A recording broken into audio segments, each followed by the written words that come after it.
Trying to keep a career mode feeling realistic is quite a challenge, so here are my favourite tips to try and keep FC24 career mode feel more realistic than fantasy football.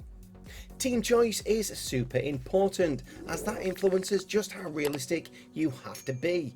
Personally, I prefer to use a team with a real face manager and a licensed stadium, which does kind of limit your team choices to England and Spain.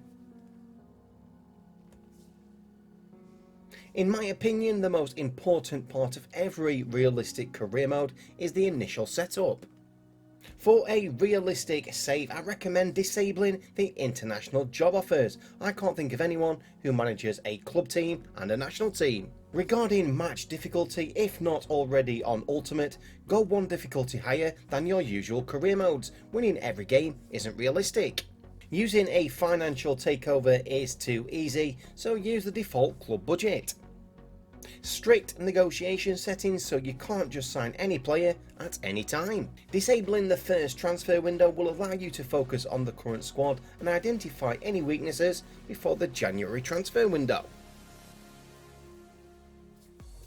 New to FC24 is the coaching system, so set up a well-balanced team of coaches. If using a top-tier team, the knowledge level should be expert and they should have 5 stars in a particular skill area. Use the search parameters in the coach wishlist to identify and recruit top coaches. This will help players' development plans complete faster and result in a higher overall upgrade.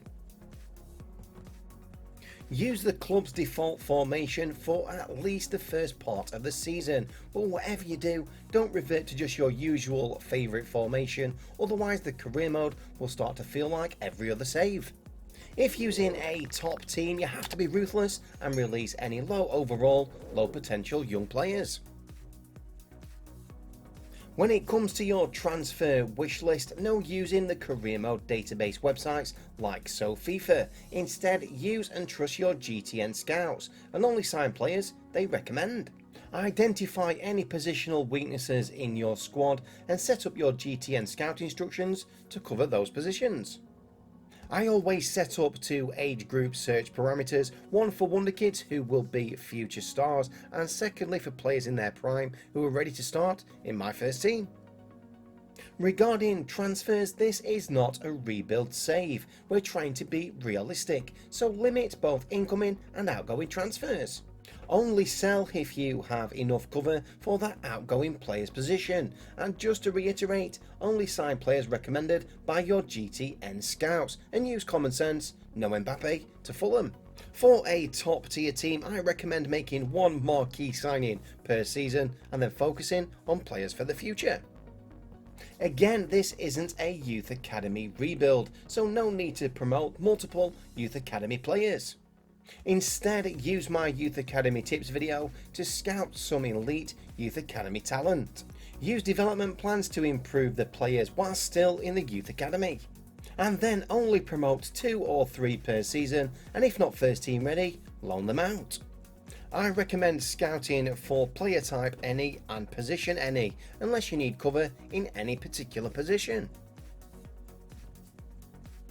The removal of pre-match player lineups, especially when featuring a TV broadcast package, takes away from the matchday realism, so sometimes I prefer to play on the PS4 version instead.